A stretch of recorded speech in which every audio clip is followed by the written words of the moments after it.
Hello and welcome to the penultimate round of championship fixtures from the Honest Football Podcast. I'm Craig Savage and with me as always is Mr. Daniel Cody.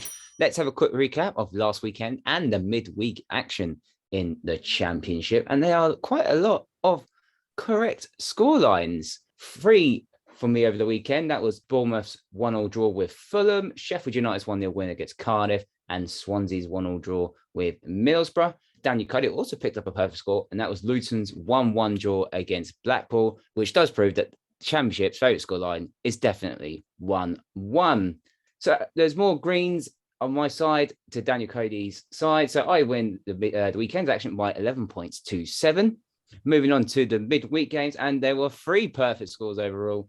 2 for myself, which was Barnsley v Blackpool and Forest's away win at Fulham. Daniel Cody's perfect score was Middlesbrough's win against Cardiff. So I win midweek as well by 7 points to 5. So quite a lot of perfect scores. But let's get on to the penultimate weekend in the championship. And we start off with a game. There's something riding on still. It's Queen's Park Rangers versus Sheffield United. How did these teams get on last week? And QPR lost 1-0 to Stoke. And Sheffield United obviously beat Cardiff 1-0.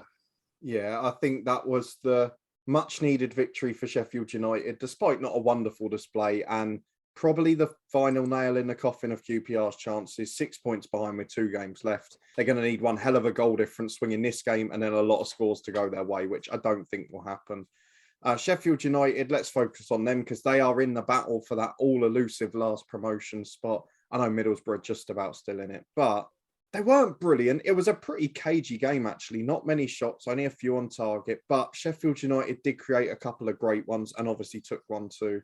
And I know they haven't been scoring freely. They've not scored more than 1 in a game in the last 6, but such an important win. They did only play QPR, obviously, about a month ago. So they had the rearranged fixture then. They beat them 1-0 on that occasion at home. So I'm wondering if we're going to see the same here. Sheffield United don't let in many. And a win virtually secures them a playoff spot. So I'm going to go for the same scoreline as we saw on the 5th of April, 1-0 to the visitors, Sheffield United. And there's never many goals Friday night on TV. No, I'm going to go for Sheffield United win as well. QPR obviously on that pretty poor run of form. Considering it was just been terrible where they've come from being 3rd to now pretty much mid-table. It's been a shocking 2022 for them. And there'll be a lot of questions asked under Mark Walton what went wrong, but it's all about Sheffield United for me in this game. They have to pick up the win. Middlesbrough are hunting them down. It's the goals. As you say, don't worry about no Brewster, no Sharp, no McBurney. I'm going to go 2-1 Sheffield United. Coming up next, it's the first dead rubber of the weekend. It's Barnsley versus Preston. Managers Barnsley lost 2-0 to Blackpool in midweek, and Preston got battered 4-1 in a derby against Blackburn. Yeah, I mean, I know Preston until quite recently had been very good defensively, but it's all starting to go wrong now. And I mean, we were in the podcast WhatsApp group the first half an hour of that Blackburn game, almost speechless at what we were seeing at the back from Preston. It wasn't great at all. They were dropping off. They were frightened of the pacing behind, but then giving so much time for creative players for Blackburn. And a side that hadn't scored much recently took them to the cleaners in a big derby as well. Barnsley, well, Martin Devaney, I hinted in the manager special at the weekend that if he did well, he might get the job. I don't think that's going to be happening based on that performance. It was uninspired. They've been poor at home all season. They've only averaged a point a game. It's hard to predict because there's nothing riding on it. You're going to get a couple of bonkers scorelines, but I'm just going to sit on the fence here. I'm going to go for 1-1, Championship's favourite scoreline. I think it'll be a flat atmosphere and a flat game. Yeah, Preston, I think they need to find their mojo back. They were very, very poor, especially in the first half. Didn't deal with set pieces. They said they dropped off for the second goal. They just looked all over the place. They got that goal, which took a big deflection, but they didn't threaten at all after that. So it was pretty much Blackburn's day. Very disappointing derby defeat at home, considering they beat Blackpool a few weeks ago. Barnsley, yeah, they're done. We said they're done for ages. I'm going 2-0 to Preston. Next up, big game.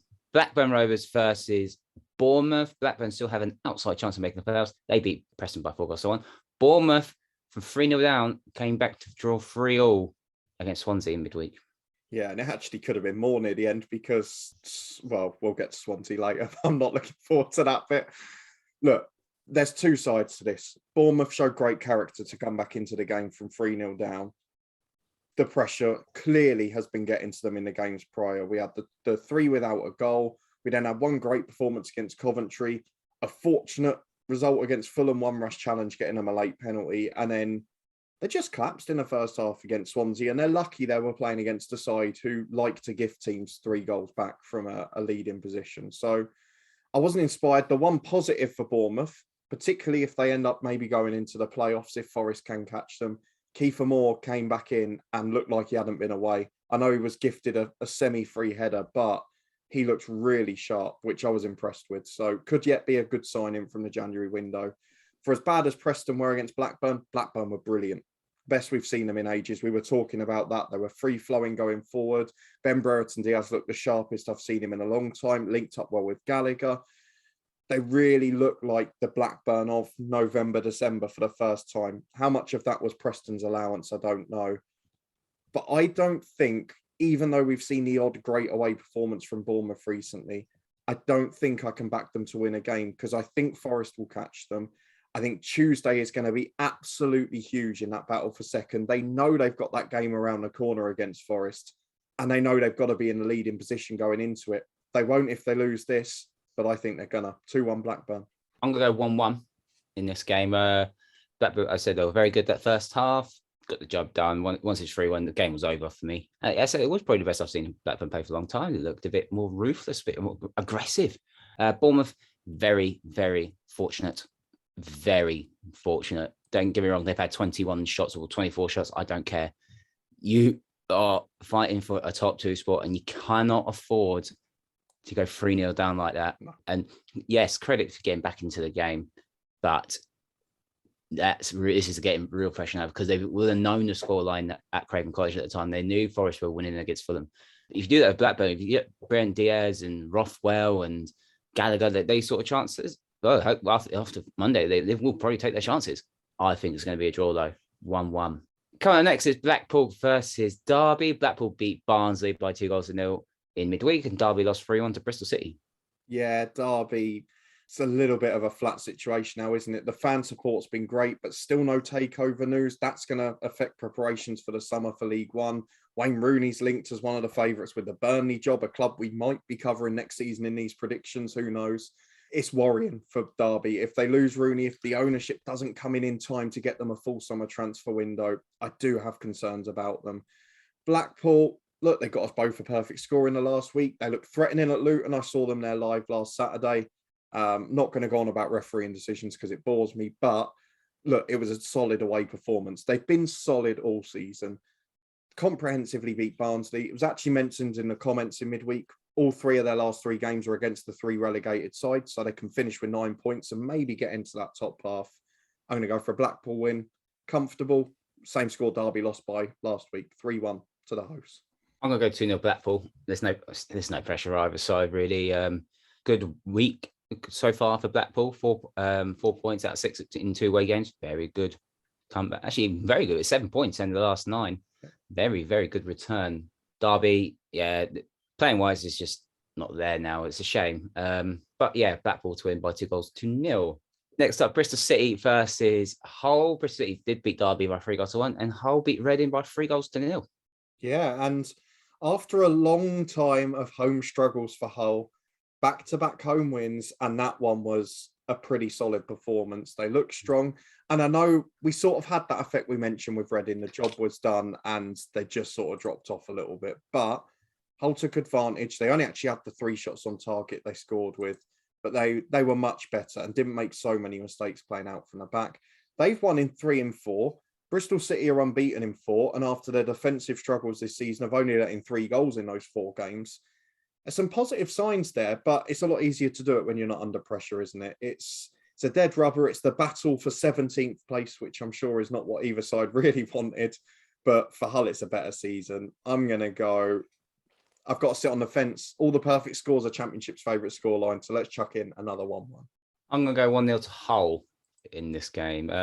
Bristol City, very, very good performance away from home. Probably one of their best performances of the season when it means absolutely nothing. So, yeah, we'll have to give Bristol City, I'll have to give Bristol City some praise.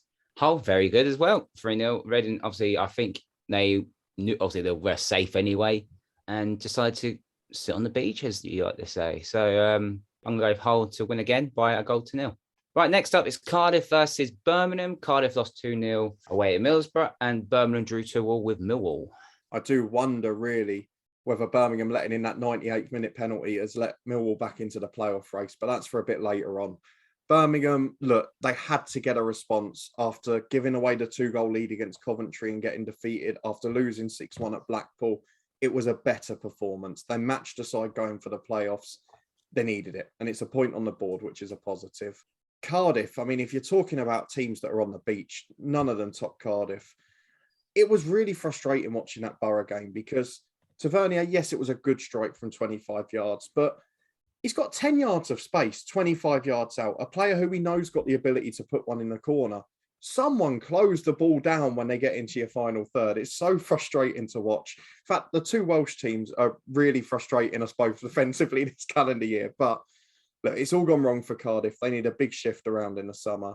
This is the battle for 19th place, so it's another dead rubber. I don't know what's going to go on. I'm going to go 2-1 to Birmingham. I'm going to go for a 0-0 draw. I don't blame you. I've got nothing. You've seen what Birmingham have conceded in the last few weeks, yeah? Yeah. I've got nothing to say about these two teams. Obviously, Cardiff preparing for next season, as Steve Morrison said. Birmingham. They both need the summer, don't they? Badly. They both badly need the summer. So 0-0 for me. I've got nothing else to say. Right, next up is Coventry versus Huddersfield. Coventry, they drew 0-0 with West Brom, and Huddersfield beat Barnsley 2-1. They relegated Barnsley. So good performance at home for Huddersfield. Coventry are now pretty much out of the playoffs. Yeah, it's an unfortunate ending for them. But if you take away the fact they were in that top six mix for most of the first half of the season, it's still been a very good season. And I've mentioned it before. I liken it to Luton in terms of being a year behind, avoided relegation the first year, mid-table second year, and maybe up in that top six mix next season. Coventry obviously got the point thanks to the late penalty miss from Carlin Grant. It's not enough to keep them in the playoff race. Huddersfield have wrapped up their place. And I'm just wondering, and I'm playing devil's advocate here, an old Charlie Betts classic. They're 3 points off Bournemouth. If the other two teams falter, could Huddersfield yet sneak into that race for second? It's unlikely, I'd say. But they're in the mix with 2 games to go, and that's an incredible achievement. They wrapped up their playoff spot. They can start to look forward to it. I think they're going to win this game as well. I'm going to go for 2-1 to Huddersfield. I know Coventry haven't scored 2 games in a row, but Huddersfield, they're very disciplined. Do you know what? Based on that, I'm going to change it. I'm going 2-0. Sorry, 2-0 to Huddersfield. Oh, 2-0. I'm going to go 3-1 Huddersfield. Yeah, Huddersfield are very strong. Coventry home form is just a bit. It's goals galore in this game at the CBS. Good first season. Good second season, should I say, for Coventry. Good first season back at CBS as well. But Huddersfield's far too strong. I think they're going to finish 4th. I don't think they'll finish 2nd. I totally don't think that. Huddersfield are going to win 3-1. Right, next up, Middlesbrough versus Stoke. Middlesbrough beat Cardiff by 2-0, and Stoke beat QPR by 1-0. Good wins for both sides. Middlesbrough really needed that after recent weeks. Yes, they got the point against Swansea. I know in midweek we talked about Swansea's defending for the Middlesbrough goal in that one, but they got a comfortable win against Cardiff. They've taken 4 points from the 2 Welsh sides. It's a decent week for them. And you would say if Middlesbrough's games are to go by, it's between them and Sheffield United for the last spot. It's going to be very interesting. Of course, Luton could still get dragged down. Blackburn and Millwall could still force their way in. But I think it's personally between Borough and Sheffield United. Stoke at home, it's a side with nothing to play for. But Stoke have done well since they've had nothing to play for. I know they had that blip against Bristol City, but back-to-back 1-0s against Blackburn and QPR, solid victories, starting to look good again. I think Middlesbrough have to win, and I'm going to back them to win. They've got the home goals. They got the 3 points. This time they'll only get 1, though. 1-0 Middlesbrough. Big cagey game. Yeah, 2-1 Middlesbrough for me now. I think Middlesbrough win this game. Stoke starting to pick up some points. Why can they do that a few weeks ago? As Stoke fans might probably say, why can you do that a few weeks ago when we're actually trying to get something? But yeah, Middlesbrough have to win this game. Have to win this game. I think they're happy that it's at home. It won't be as easy as anyone thinks. It'll be a bit cagey. So it'll be any reason to be cagey because they know what Sheffield United result's going to be because Sheffield United's the day before. But 2-1 to Middlesbrough. Right, next up, Millwall versus Peterborough. Millwall drew 2-2 with Birmingham. Peterborough lost 1-0 to Forest, which ended their championship status. Yeah, it was a pretty decent effort in truth. And they actually had one or two glorious chances. Ricky J. Jones, someone I've talked about before, had a good chance in the first half. And it was a spirited effort. They've actually performed really well the last month or so.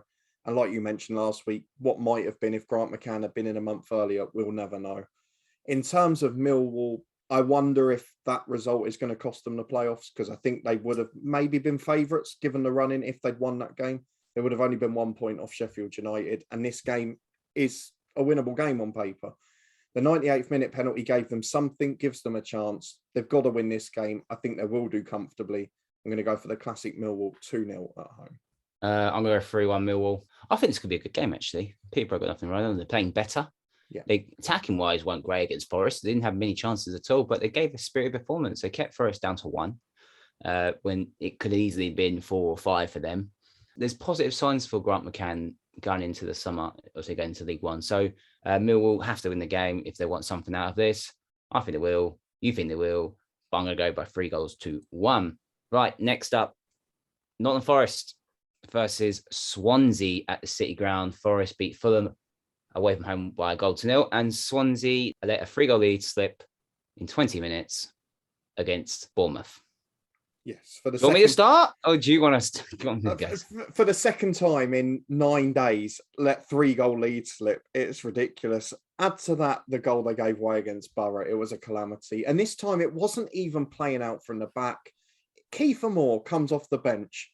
If there's one threat you know he's got, he's phenomenal in the air. And he has a half-free header in the box, and that starts the comeback. And in the end, they were quite fortunate not to lose it, because there were a couple of good saves later on as well. 4 draws in a row for Swansea, and in 2 of them they've had 3-goal leads. I mean, that sums up their season.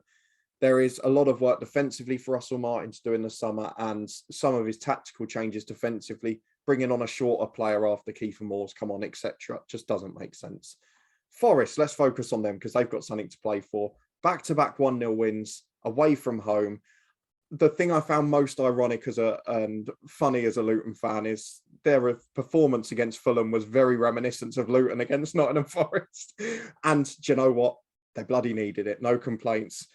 I think Fulham secretly want Forest up rather than Bournemouth because the goal was a gift, and it was more than a gift as well.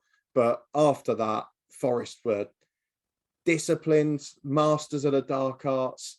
They were so structured behind the ball. They only had 25% possession the whole match, but they're always a threat on the counter because of the players they've got. I've said it for a number of weeks. I think they'll catch Bournemouth. And realistically, we need Forest to win this game, because when we've got the one game to cover next midweek, we want it to be a blockbuster with everything riding on it. I think Forest will do their end of the bargain. I'm going to go for Forest to win 3-0 because Swansea just letting goals galore again. After they kept, it was only 3 weeks ago, Craig. We said 3 clean sheets in a row. How well are Swansea doing? And now look, so 3-0 Forest. Right, where do I start? Let's. I could do it for you if you want, because we could just post your Instagram clip from last week again and just replace the words Reading with Bournemouth if you want. Do you know what? A few weeks ago, I said, do you know what? Swansea have actually listened to me, and they've stopped listening to me, and look what's happened to them. There's a lot of criticism I have to take. We'll have to give. Sorry. Once again, yeah, you're letting your 3-goal lead slip, game management, but to come along and say, "Oh, I'm proud of my players." You lost 3 goals in 20 bloody minutes. Twice in 2 weeks. In the second time in 2 weeks, you've let a 3-goal lead slip. Yes, they let a centre back had to go off injured. If you're going to do that, use another plan. Get 2 players on Kiefer Moore, for God's sake, so he doesn't win the free header in the 6-yard box for a header. Game management again. I cannot believe. And I said this when Swansea when Bournemouth got the first goal, and I said to you and Charlie, and I went, This is going to happen again. I was about to say that. The first thing that happened when it went to 3-1 is we were in that WhatsApp group and we all went, Bournemouth will get something here. And it's predictable. That's the problem. Was so predictable. It was embarrassing. To do it once is, okay, it happens. To do it twice in 2 weeks is shocking. Yes, circumstance happens. Players do get injured, but you have to find a way to win games. You might have to go for the BS way of defending and holding on to a lead.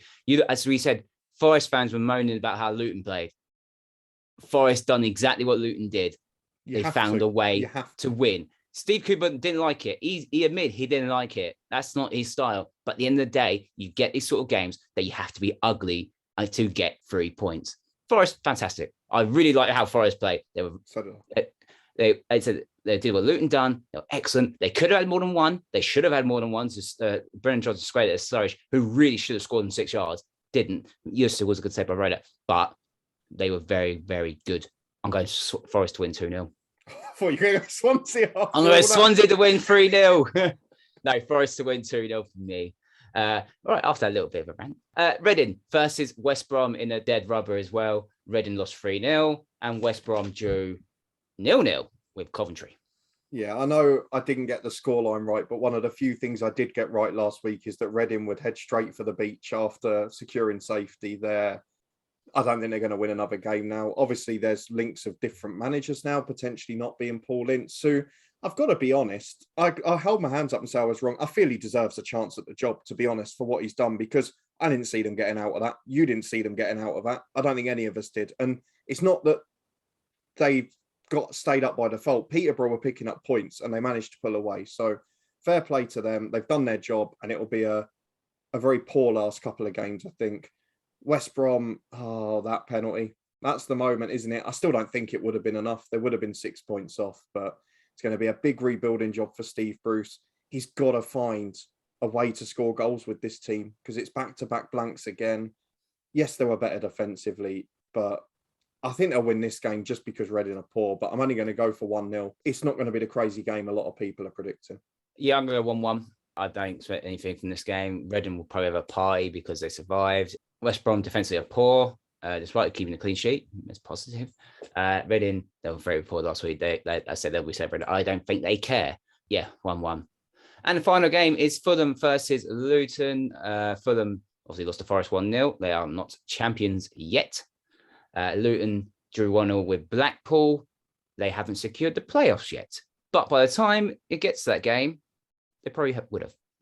Well, this is the thing, isn't it? By the time we get to this game, Fulham could be champions and Luton could be guaranteed a playoff place. So that will change the dynamic hugely. If Fulham have guaranteed the title, I think they'll play with an awful lot of freedom and I actually think they'll be more dangerous because under pressure, they've been largely very poor the last few weeks.